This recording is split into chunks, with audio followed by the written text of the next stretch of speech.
Buenas tardes, buenos días, pingüinitos y pingüinitas. Hoy les hablaré de los factores que alteran el equilibrio químico y sobre los principios de Le Chatelier. Para hablarle de los factores que alteran el equilibrio químico, tenemos que saber que es un balance muy delicado. Pero para saber que el balance es delicado, también necesitamos saber que la reacción es directa e inversa, que se desplaza de la izquierda significa que es de izquierda a derecha. Tenemos a los balances delicados, como les dije apenas. En los cambios tienen que ser en condiciones, ya que esto es porque tenemos que saber que si es muy poco o menos, dependiendo de la cantidad que queramos saber. Tienen forma experimental, ya que en esto solo tenemos que saber que tiene que ser presión, temperatura, etc. Y terminamos con los principios de Le Chatelier.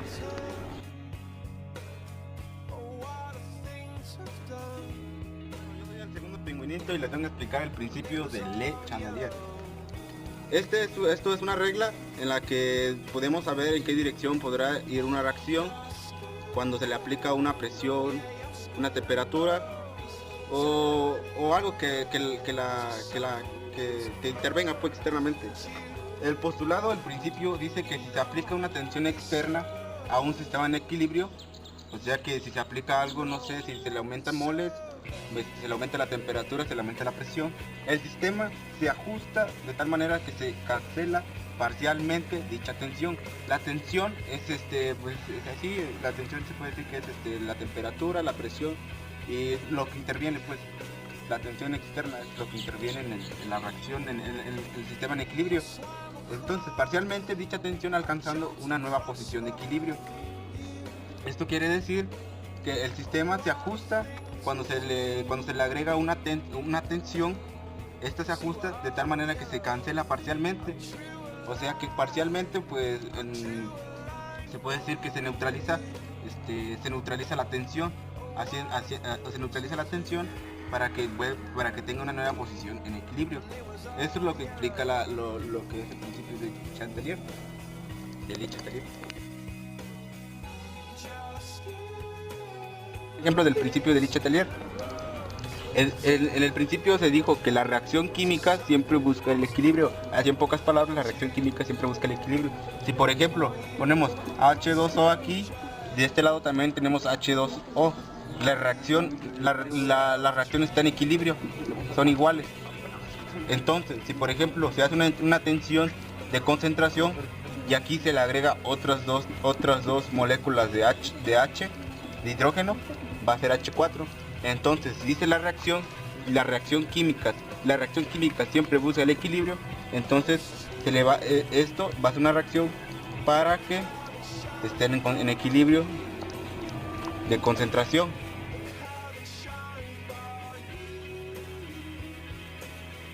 Les voy a hablar sobre los cambios de concentración. Como referente tomaremos la sustancia tioncinato de hierro, que vamos a disolverla en H2O, que sería agua. Nos arroja como resultado un color rojo por la presencia del tioncinato de hierro y la presencia de los iones de hierro hidratados. Sabemos que el hierro nos arroja un hierro con tres cationes presentando un color amarillo pálido, pero el antioxinato nos arroja un anión. ¿Qué pasa cuando el tioxinato de hierro lo mezclamos con tioxinato de sodio? Lo que va a pasar es que la sustancia va a buscar un equilibrio que va a hacer que la sustancia se mueva de derecha a izquierda, que sería que el tioxinato de sodio, como vemos la presencia del tioxinato en el sodio y también en el hierro, lo que va a hacer es que el color rojo, al ser mezclados, nos va a arrojar un color rojo, que sería un rojo más intenso por la concentración de estas dos sustancias que serían el antioxinato. Y como en eso vemos presentados los cambios de concentración, que aunque sodio y hierro no sean las mismas sustancias, mientras se vea la presencia del antioxinato, el color va a ser el mismo, pero va a aumentar la presencia de color en la sustancia.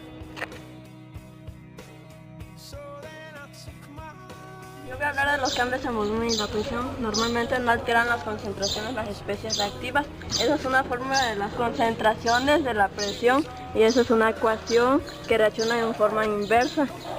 Ya en el sistema de equilibrio, y esa es una que el volumen disminuye en la forma de concentración y el aumento. El ratonamiento de solución, cambio de presión solo perturba en los cambios gaseosos y en mezcla de reacción y de equilibrio. Los cambios de temperatura es la concentración el volumen en la posición que solo puede alterar la posición en el equilibrio.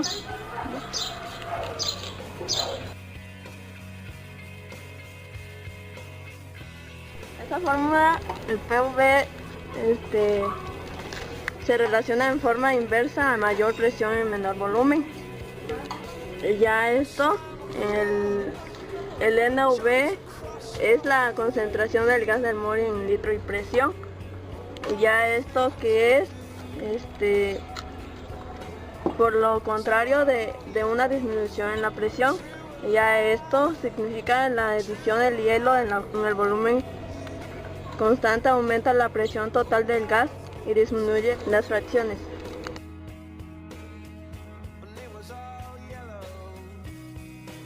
La formación de NO2 a partir de N2O4 es un proceso endotérmico, como lo vemos acá.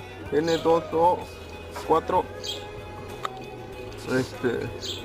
es igual a 2NO2 y su temperatura es delta H igual a 58 kilojoules y la reacción inversa es exotérmica, que es igual a 2NO2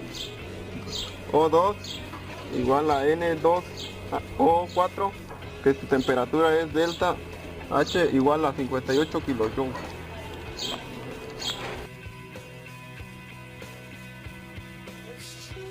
En el cambio de temperatura, en el principio de Chatelier declara que cuando un sistema experimenta una alteración, lo que concuerda como un cambio en la concentración, temperatura o una presión, por lo que es importante la ley de equilibración, porque esto tiene que ver mucho con el cambio de temperatura para poder hacer un tipo de temperatura o una presión conforme una concentración.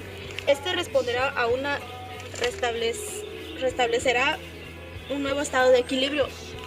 Tenemos que tener primero el material suficiente, como es el hidróxido de sodio y el ácido clorhídrico. Necesitamos también tener los mililitros de agua. En esto pesaremos lo que viene siendo el hidróxido de sodio. Sabemos que el recipiente pesa 10 gramos. Necesitamos solamente 2.6 gramos de hidróxido de sodio. Con esto lo pesaremos.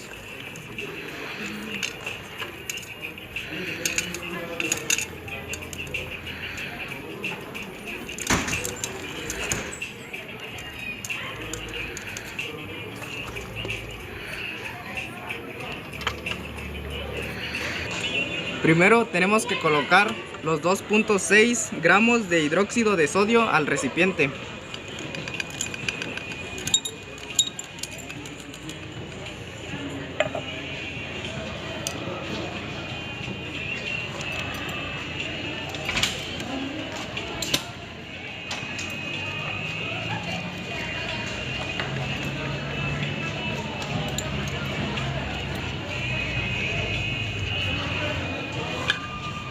Esto lo diluimos con los 220 mililitros de agua que tenemos.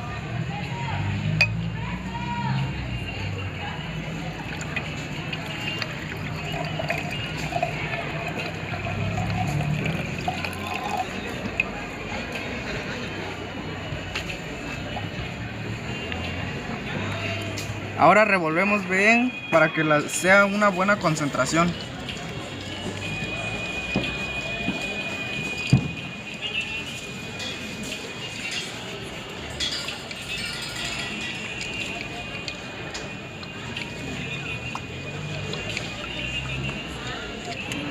Ahora pasamos los 4.4 mililitros de ácido clorhídrico a un recipiente.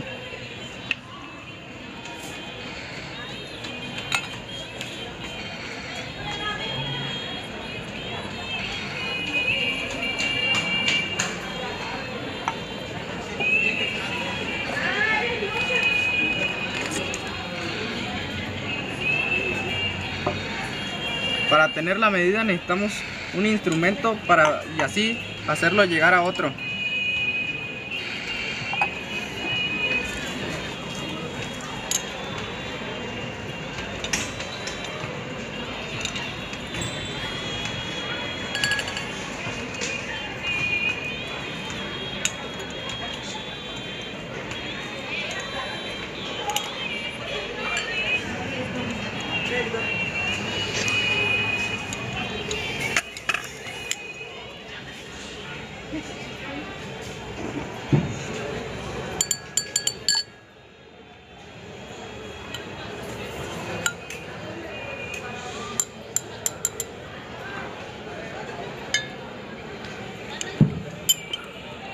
Y por último, ya una vez que tengamos medidos los 4.4 mililitros, los devolvemos a hacer la disolución, que solamente va a ser como para hacer una concentración más exacta. Tomen mucha precaución.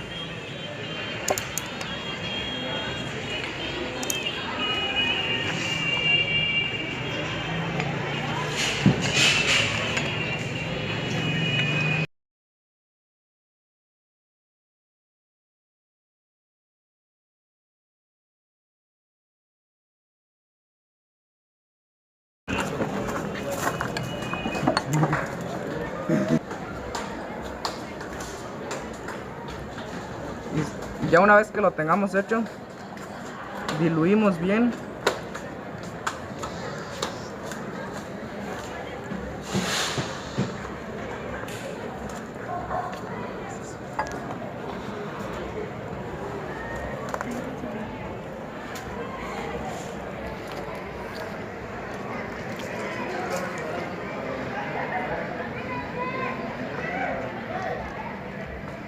Y así es como nos debe quedar. Damos por terminado y apreciamos nuestro resultado.